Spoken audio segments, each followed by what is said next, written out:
patents has risen. The number is going up because we're telling people, look, whatever finding you make, you must protect that intellectual property. Because if you don't protect it, you can't even think of people coming in to invest. You know, it's just like if I have a piece of land, you have a piece of land.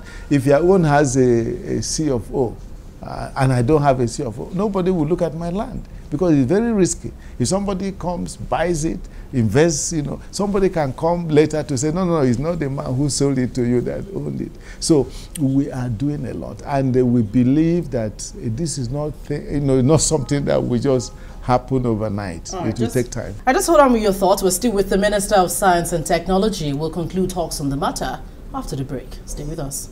Welcome back. We're still with the Minister of Science and Technology, Dr. Bunaya Onu. Thank you for joining us once again. Thank you. Well, still on the issue, the President talked so much about diversification, local innovations, made in Nigeria products, of course, which we have been drumming about. But the main problem now is that the local manufacturers, the innovators, so to speak, they really complain about poor financing.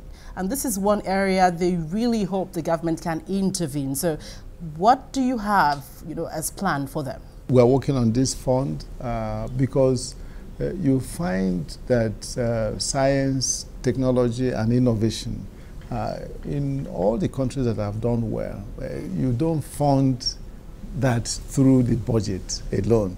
You have to go outside the budget. So this is the first time that once this fund is put in place, that Nigeria will now be going outside the budget once the fund is on. But we also think that in future there ought to be a way, to make sure that our banking system will be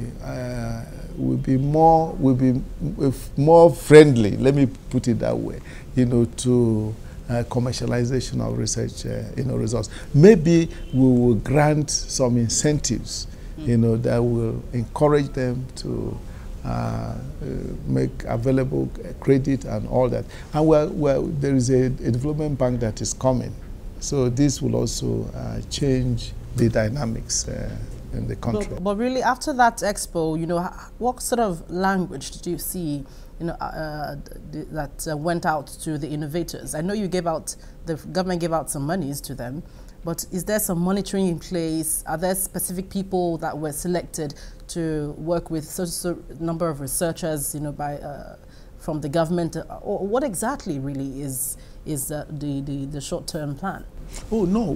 For example, we have there's a program where we went around the country, selected I believe 56 inventors and innovators.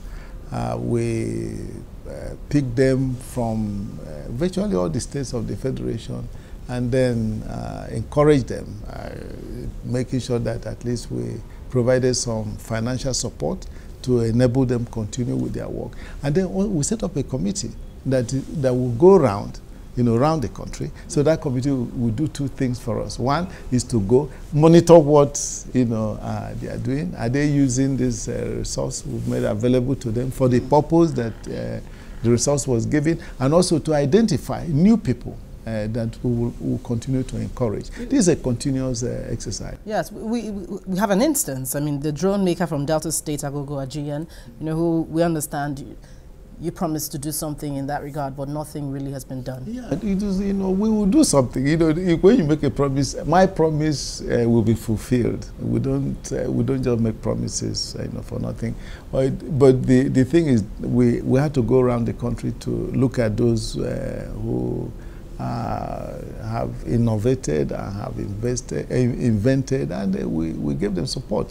In his own case, don't forget that how we got to know about him was somebody watched one of your programs, and they came to us and were excited. We invited him, so we will support him. We will give him some additional support. I believe we'll get that done if he was not one of those that benefited from the 56 that I mentioned to you earlier. What about the economic recovery plan? What is the role of science and tech? Oh, a lot. If you read it, if you read it, the whole plan is hinged on science and technology. science, technology, and innovation, because you find that there is no way you can improve agricultural production, secure food supply for the nation without science and technology. It's not possible. Then health is not possible. Look at even the drugs. You know, this sickle cell anemia, in the past people approached it from standpoint of drugs. But FIRO, one of our agencies, now went and looked at nutrition. How do you, when we're in school, I don't know, maybe at your own time, but at our own time, when they give you rice, you put some yeast, if you remember, you just put some yeast, or you put Maggi into it and all that. So now there is a nutritional supplement, somebody who has sickle cell anemia. Once you just put it in your meal, you're okay. And so there are so many, health, defense, every sector of the economy, and every aspect of our national life, whether in sports, and you need technology. So if anybody who reads this program knows that it's hinged on science and technology. Oh, well, the enthusiasm is quite, infectious, palpable, but one only hopes that all of these things will be followed through to the letter.